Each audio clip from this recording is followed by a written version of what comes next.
Hello दोस्तों, आज हम लेकर के हाज़िर हुए हैं हिंदी वार्षिक परीक्षा 2025 यानी समान हिंदी। ये जो है क्लास 12 के लिए समान हिंदी यानी साइंस साइड वालों के लिए समान हिंदी आती है और आर्ट साइड वालों के लिए आर्ट साहित्यिक हिंदी का आती है।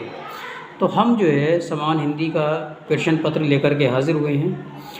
टाइमिंग आपको 3 आवर्स 15 मिनट्स यानी 3 घंटा 15 मिनट दिया जाएगा।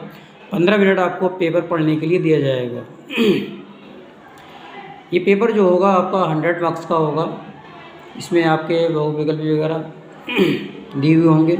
हाई स्कूल जैसा नहीं है जिसमें आपका 20 नंबर का ऑब्जेक्टिव क्वेश्चन और 70 नंबर वो 20-50 नंबर का जो है क्वेश्चन पेपर। इसमें आपको पूरा 100 अप करना है।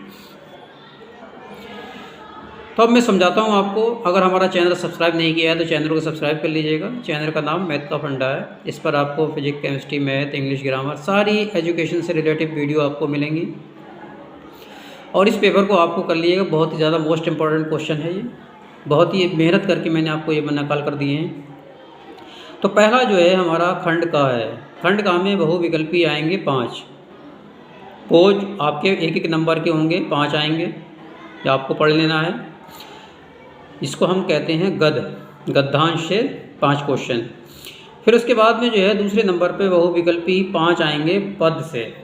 ये भी आपको, इसको हम पद्यांश कहते हैं। इसके भी आपके एक नंबर के 5 आएंगे। फिर तीसरे नंबर पर जो है व्याख्या आती है गद्य की। इसके अंदर आपको प्रश्न, पहले आपको व्याख्या करना थी, मगर अब आपके इसके अंदर प्रश्न उत्तर दिए जाते हैं, यानी प्रश्न दिए जाएंगे और उत्तर आपको देखना होंगे। प्रत्येक उत्तर जो है वो 2-2 मार्क्स का होगा। 5 क्वेश्चन होंगे दिए हुए, 5 2 10 यानी 10 नंबर का हो जाएगा। तो पहले हमने जो व्याख्या ये ली है वो है आपकी जन का प्रवाह डैश निर्माण होता है। फिर है हमारा राष्ट्र का तीसरा अंग संज्ञा संस्कृति है।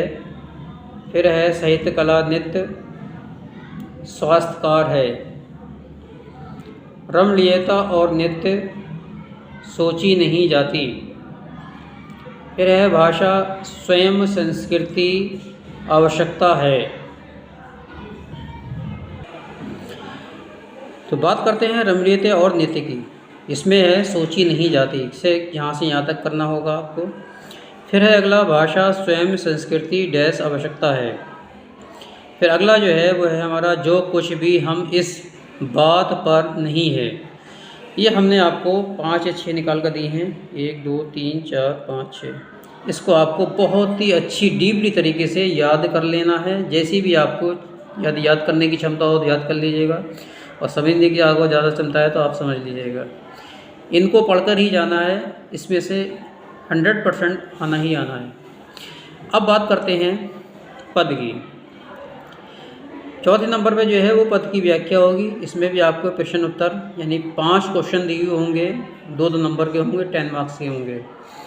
इसमें भी हमने आपको निकाल कर दी हैं, वो भी आपको अच्छी तरीके से कर लेना है।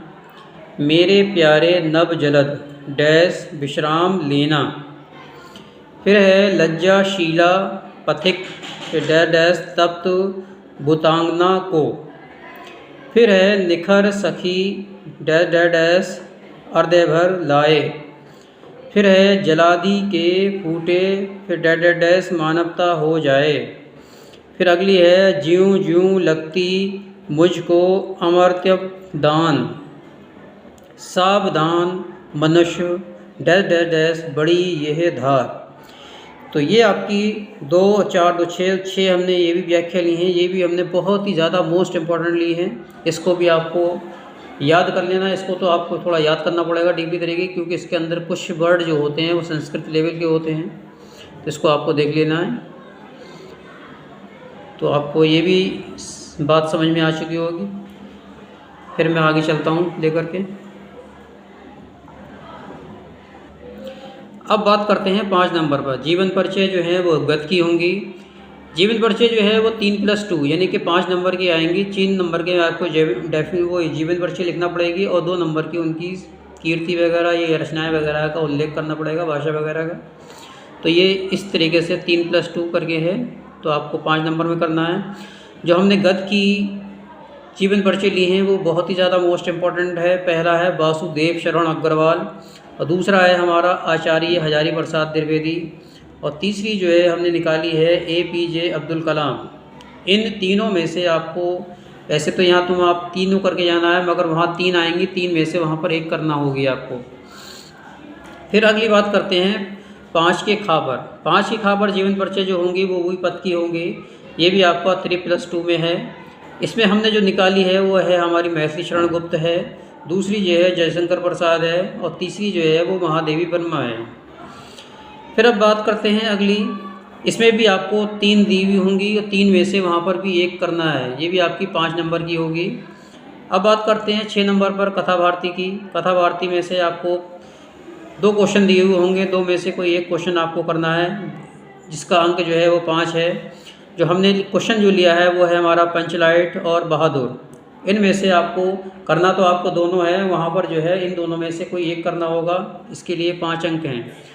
और राइटिंग का जो है बहुत विशेष ध्यान रखना होगा, क्योंकि हिंदी में राइटिंग जो है सही होना चाहिए, ज़्यादा गड़बड़ी नहीं होना चाहिए।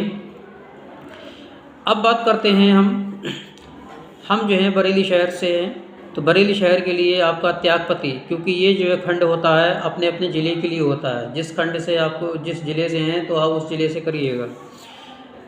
मैं बरेली ज़िले से हूँ तो मैं बरेली ज़िले के बच्चों के लिए बता रहा हूँ, बाकी और तो सब सेम रहेगा, मगर ये त्यागपति जो है बरेली के लिए है, और जो जिस ज़िले से है वो अपने कर लीजिएगा। तो हमने पहला क्वेश्चन जो लिया था, प्रमुख पात्र जो है वो हर्षवर्धन का चरित्र चित्रण है। या आपके इसके अंक भी ये आपके 5 हैं। या आपको प्रमुख नारी राजश्री का चरित्र चित्रण करना है। अगर आप ये ना करें, 2 क्वेश्चन ना करें, तो आप सर्ग कर लीजिएगा। मैंने अथवा में कर दिए हैं सर्ग आपको पढ़ लेना है। तृतीय सर्ग, चतुर्थ सर्ग और अंतिम सर्ग, ये 3 सर्ग आपको याद कर लेना है। अब बात करते हैं 8 नंबर पे। 8 नंबर पर जो है वो संस्कृत गद्य की व्याख्या आएगी, जिसमें आपका 2 + 5 = 7 है, यानी 2 नंबर का आपका संदर्भ होगा और 5 नंबर की व्याख्या होगी, तो 7 नंबर आपको मिलेंगे।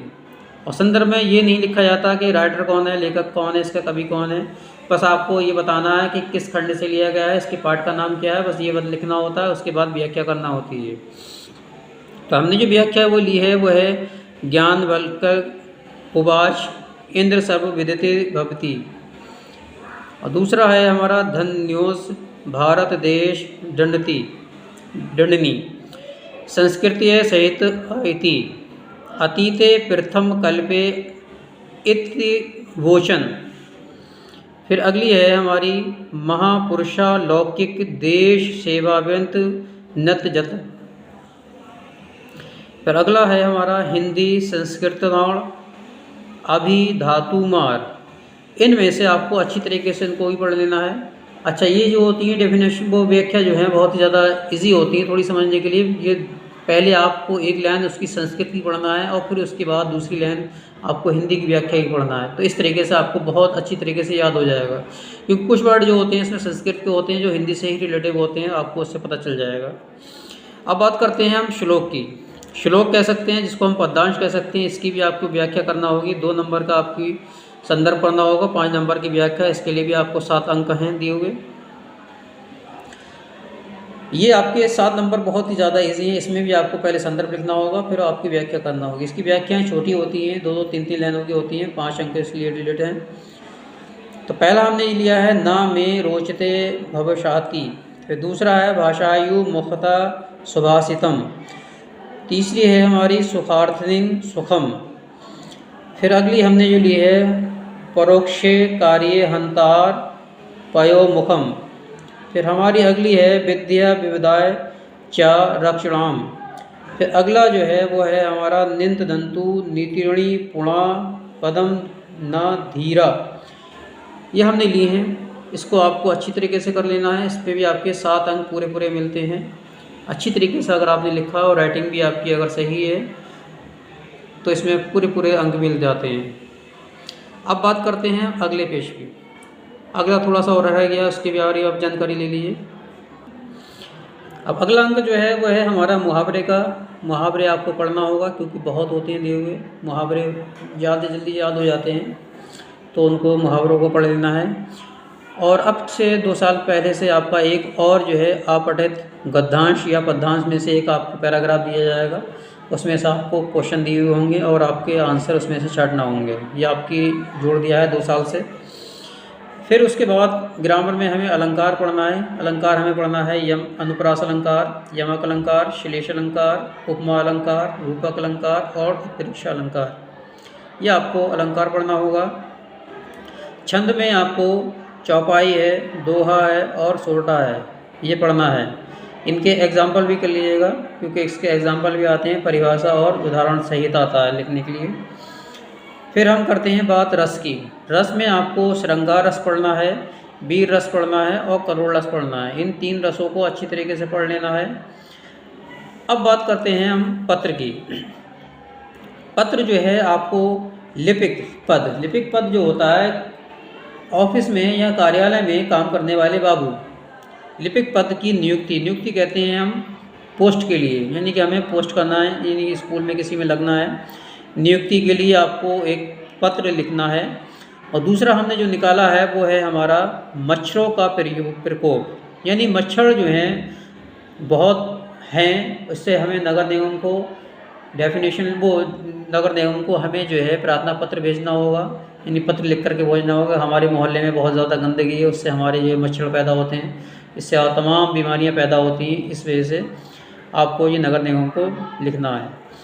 और एक हमने और जो निकाला है वो है हमारा बिजली विभाग की समस्या, यानी बिजली विभाग को आपको लिखना होगा कि हमारे यहाँ जो है हमारे मोहल्ले में आए दिन जो है कटौती होती रहती है, इससे बहुत समस्याएं होती हैं। तो बिजली विभाग को आपको एक पत्र लिखना है। फिर अगला जो है वो है हमारा निबंध जो है आपको इसके आपके 9 मार्क्स होते हैं, मगर आपको इसको रटना नहीं है। एक बात ध्यान रखें, कुछ बच्चे जो हैं इसको रटते हैं, तो रटना नहीं है, सिर्फ अपने ही दिमाग से पढ़ करके समझना है। तो पहला हमने जो लिया है वो है हमारा पर्यावरण, और दूसरा जो है वो है हमारा आतंकवाद, और तीसरा जो है वो है हमारा विज्ञान, और चौथा हमने जो लिया है वो है स्वच्छ भारत अभियान। तो इन चारों को अच्छी तरीके से आपको पढ़ लेना है और बहुत ही साफ़ सुथरे तरीके से अच्छी लैंग्वेज में, कुछ ज़्यादा डिफ़िकल्ट लैंग्वेज में ना लिखिए जिससे दूसरा चेक करने वाला टीचर भी जो है थोड़ा दुखी हो जाए। तो आपको इजी लैंग्वेज इस्तेमाल करना है। तो आई होप आपको समझ में आ चुका होगा ये हिंदी का पेपर। अब मैं नेक्स्ट पेपर की तैयारी में डालता हूँ। अगर हमारा चैनल को सब्सक्राइब नहीं किया है तो चैनल को हमारा सब्सक्राइब कर लीजिएगा। चैनल का नाम मैथ का फंडा, इसमें आप स्पेस नहीं देंगे। तो चैनल को सब्सक्राइब कर लीजिए। चैनल पर बने रहने के लिए आपका बहुत बहुत शुक्रिया, धन्यवाद, मेहरबानी। आपका दिन शुभ रहे।